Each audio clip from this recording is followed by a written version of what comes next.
आज हम लोग उसके नेक्स्ट स्टेप पे आते हैं, रूल्स फॉर डेबिट क्रेडिट। हम लोग अकाउंट्स में डेबिट क्रेडिट के बिना कोई भी एंट्री नहीं हो सकती है, इसलिए अभी हम लोगों ने जो पढ़ा है वो अकाउंट्स का क्लासिफिकेशन कि किस ट्रांजैक्शन में कौन से अकाउंट होते हैं, अब उनके रूल्स क्या हैं। तो ये जो है रूल्स फॉर डेबिट क्रेडिट, इसके लिए हमको करना है कि जर्नल एंट्री की जो रूल्स हैं इनको हम लोग गोल्डन रूल्स ऑफ अकाउंटिंग भी कहते हैं। इन जो 3 इसके रूल्स हैं उनको लिखते हैं। एक personal account,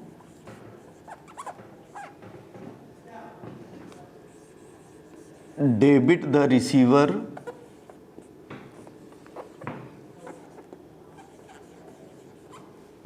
and credit the giver. इसी तरह real account, debit what comes in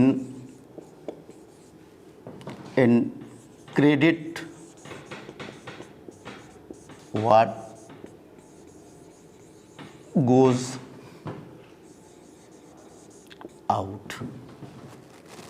तीसरा है nominal account,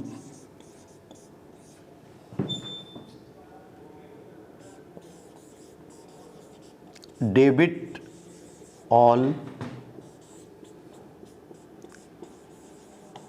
expenses and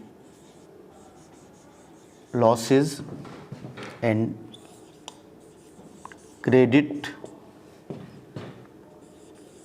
all incomes and gains। तो ये इम्पॉर्टेंट रूल हैं जिनसे हम जर्नल एंट्री करेंगे। तो पहला है पर्सनल अकाउंट। पर्सनल अकाउंट हम लोग समझ चुके, जिसमें पर्सन, इंस्टीट्यूशंस और रिप्रेजेंटेटिव अकाउंट्स आते हैं। तो डेबिट द रिसीवर, हमने ये देखा कि जितने भी ट्रांजैक्शन होते हैं वो 3 कैटेगरी में होते हैं, या तो वो पर्सन होंगे, या कोई एसेट्स होगी, कोई वस्तु होगी, और या फिर वो इनकम या एक्सपेंसेस होंगे। 3 ही कैटेगरी में हम सारे बिजनेस ट्रांजैक्शंस को इंक्लूड करते हैं। तो जब पर्सन होगा तो हम अगर किसी दुकान में बैठे हैं तो अगर हमको अपने यहाँ एंट्री करनी है तो अगर कोई पर्सन आएगा तो वो या तो हमें कुछ देगा या कुछ हमसे लेगा। तो ये डेबिट, अगर वो हमसे कुछ ले रहा है तो वो रिसीवर होगा, तो उसको हम डेबिट करेंगे, और अगर वो कुछ हमको दे रहा है तो उसको हम क्रेडिट करेंगे। जैसे हमने सबसे पहले परचेज गुड्स फ्रॉम श्याम, तो अगर हमने माल खरीदा है तो श्याम हमारी शॉप पर आएगा और वो माल हमको देगा, तो श्याम जो है वो गिवर हो जाएगा।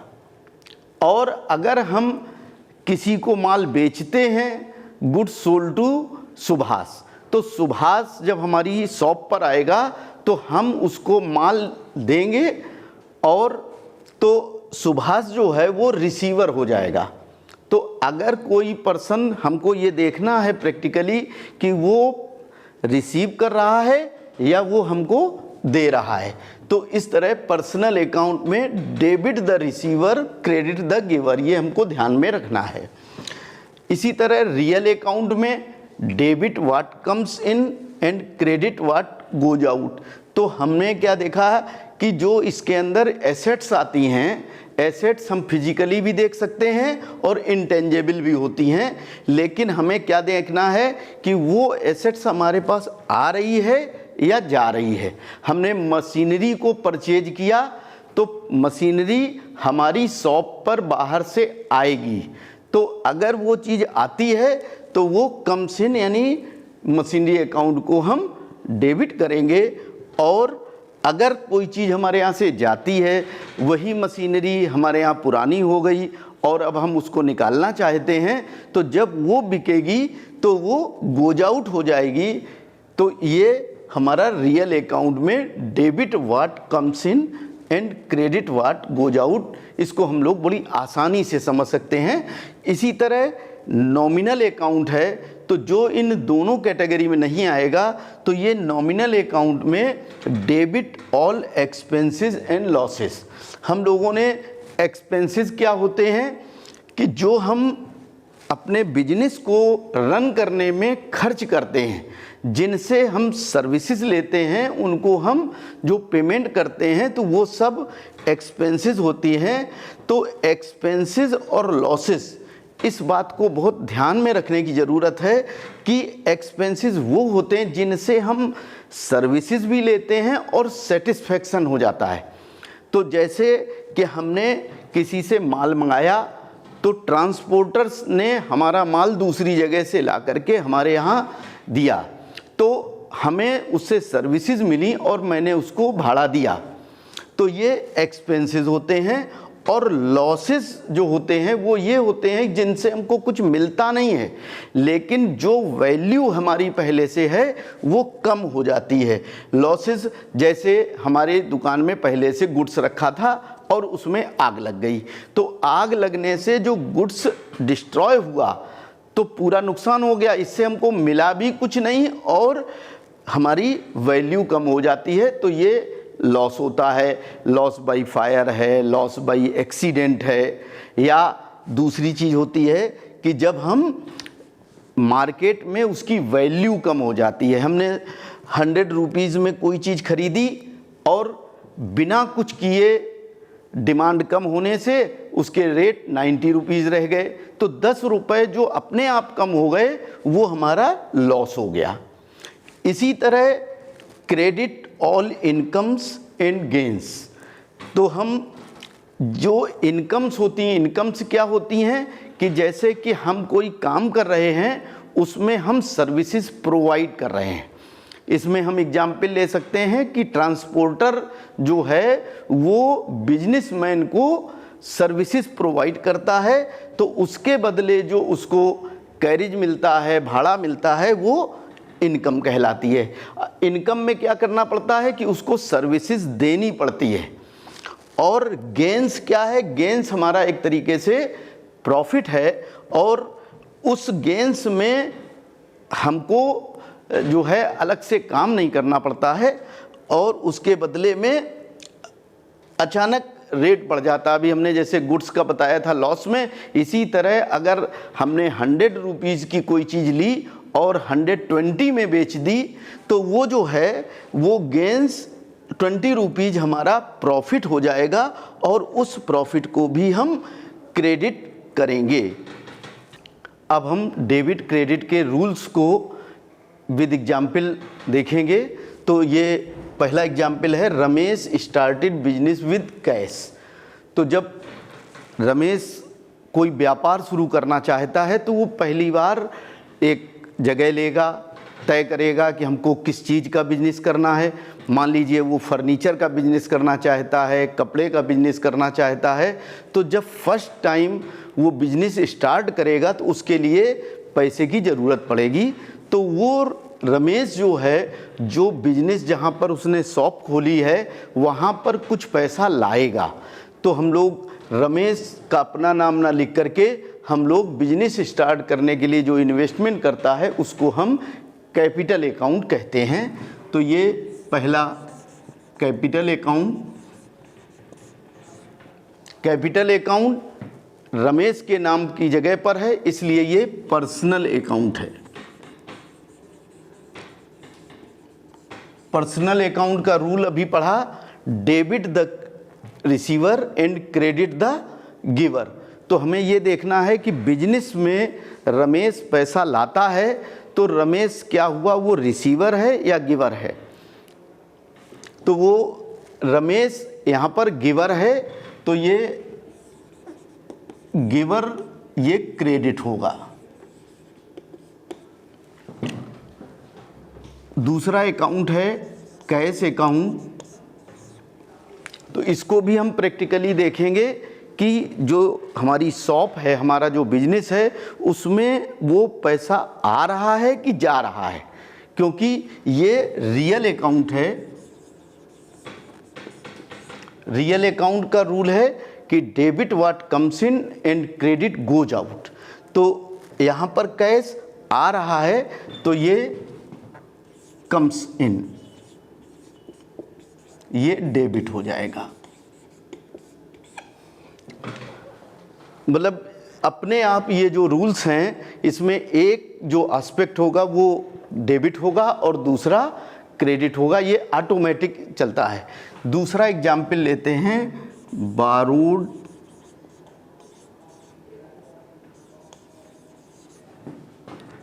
फ्रॉम मोहन।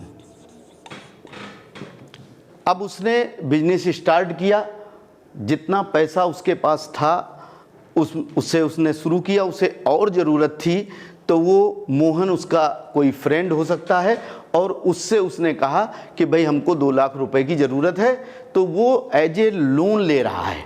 तो यहाँ पर हमको क्या ध्यान रखना है कि दो कौन कौन से अकाउंट होंगे। तो बारोड फ्रॉम मोहन, तो जब मोहन हमको उधार देने आया तो उस समय मोहन जो है वो क्या, एक हमको क्या मिला, कैश अकाउंट बनेगा, और दूसरा उसको हम कहेंगे Mohan's loan account, loan account. तो हमारे बिजनेस में मोहन हमारी दुकान में आया और उसने हमको पैसा दिया, तो मोहन जो है गिवर हो गया और कैश कमसिन हो गया। तो कैश कमसिन हुआ तो ये डेबिट हुआ, और मोहन्स लोन अकाउंट ये गिवर है तो ये क्रेडिट हो गया। तो यहाँ पर उसने हमको उधार दिया है, तो जब हम किसी और चीज़ के बदले जब उधार देते हैं तो उसको हम लोन अकाउंट में डालते हैं। इसी तरह एक और एग्जाम्पल लेते हैं, परचेज्ड फर्नीचर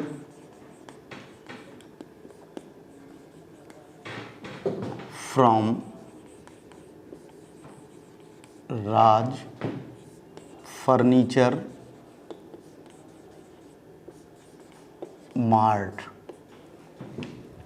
तो हमने फर्नीचर ख़रीदा है अपनी दुकान के लिए, उसमें जो भी मेंटेन कराना है तो उसके लिए हमने फर्नीचर ख़रीदा है। तो ये राज फर्नीचर मार्ट से हमने लिया है, इसमें कैश नहीं है, तो ये हम लोग ये क्रेडिट पर लिया है इसने। तो इसमें दो अकाउंट कौन कौन से आएंगे, एक आएगा फर्नीचर अकाउंट और दूसरा आएगा राज फर्नीचर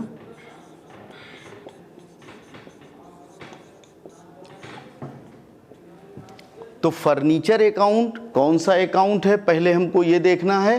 तो ये रियल अकाउंट है क्योंकि ये एसेट्स है, तो इसको हम रियल अकाउंट में लिखेंगे।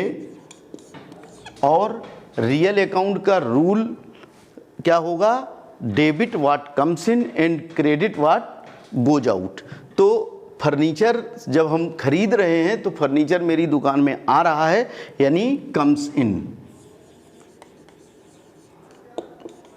और कम्स इन होगा तो ये डेबिट होगा। राज फर्नीचर जो है, राज फर्नीचर वालों ने हमको उधार में फर्नीचर दिया है, इसलिए इनको हम, ये कौन से अकाउंट हुए, ये पर्सनल अकाउंट हुए।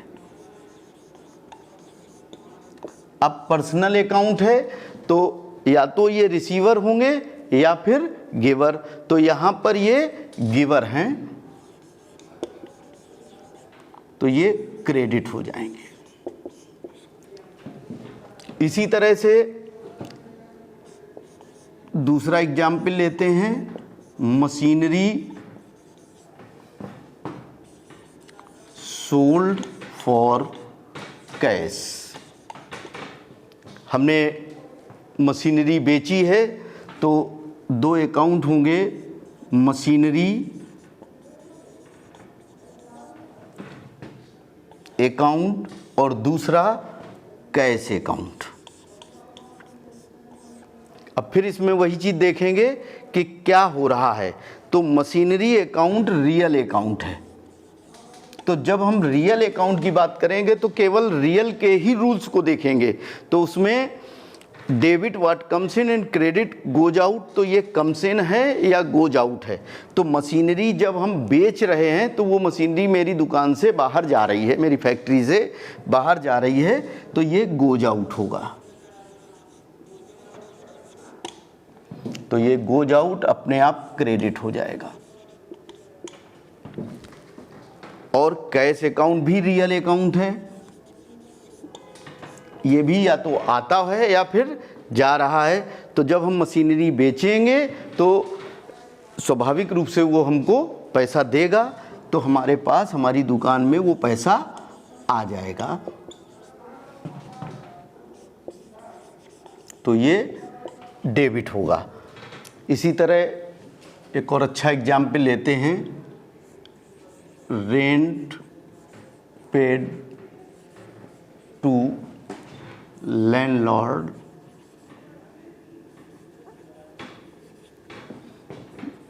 मिस्टर प्रमोद। हमने जो अपनी दुकान का किराया दिया वो अपने लैंडलॉर्ड को पे किया है, उनका नाम है मिस्टर प्रमोद। तो सबसे पहले वही बात कि इसके 2 अकाउंट उनको समझना है, क्या कि रेंट हमने पे किया है और लैंडलॉर्ड को किया है। यहाँ ऐसा लगता है कि जैसे लैंडलॉर्ड रिसीवर हो रहा है, लेकिन यहाँ पर एक्सपेंसेस है और एक्सपेंसेस में और इनकम में जो भी चीज़ें होती हैं उनको हम क्या करते हैं कि उनको हम पर्सन का नाम नहीं लिखते हैं, वो जिस एक्सपेंसेस या जिस इनकम में आती है उसी हेड में लिखा जाता। तो अब हम इसको एक अकाउंट इसका बनेगा रेंट अकाउंट, और हमने अपनी दुकान से जो पैसा दिया है तो उसमें हमारे पास से कैश जा रहा है। तो रेंट अकाउंट हमारा नॉमिनल अकाउंट है, नॉमिनल अकाउंट है। तो नॉमिनल अकाउंट में क्या रूल है, debit all expenses and losses and credit all incomes and gains. यहाँ पर रेंट हमारे लिए क्या है, ये एक एक्सपेंसेस है। तो ये जब एक्सपेंसेस होगा तो ये डेबिट हो जाएगा, और कैश जो है वो हम पे कर रहे हैं, यानी रियल अकाउंट में हमारे पास से ये जा रहा है। तो इसमें रूल लगेगा व्हाट गोज आउट। तो व्हाट गोज आउट ये क्रेडिट होता है।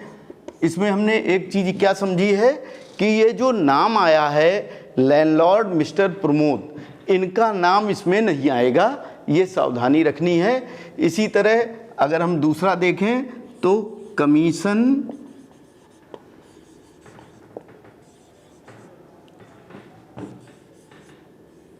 रिसीव्ड फॉर कैश, इसमें भी 2 अकाउंट आ रहे हैं।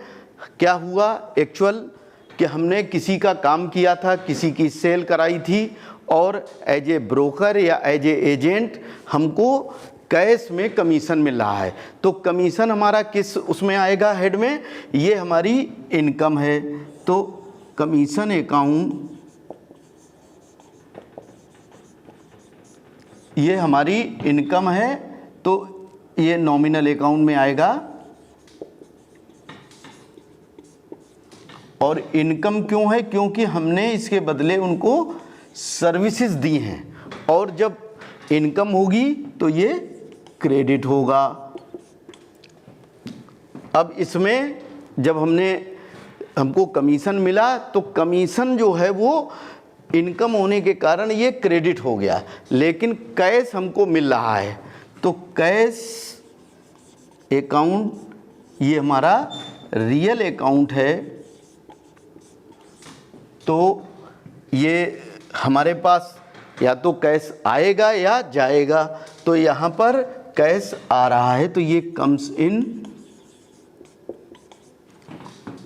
ये डेबिट।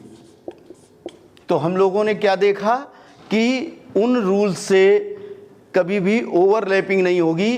एक अकाउंट डेबिट होता है और दूसरा अकाउंट क्रेडिट होता है।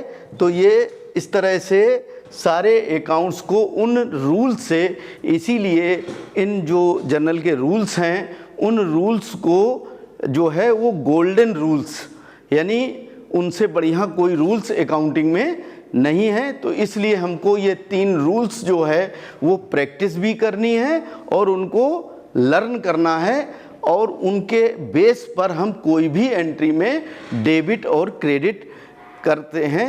अब इसके और तरह के जो एग्जाम्पल्स होंगे वो हम लोग नेक्स्ट वीडियो में देंगे। Thank you.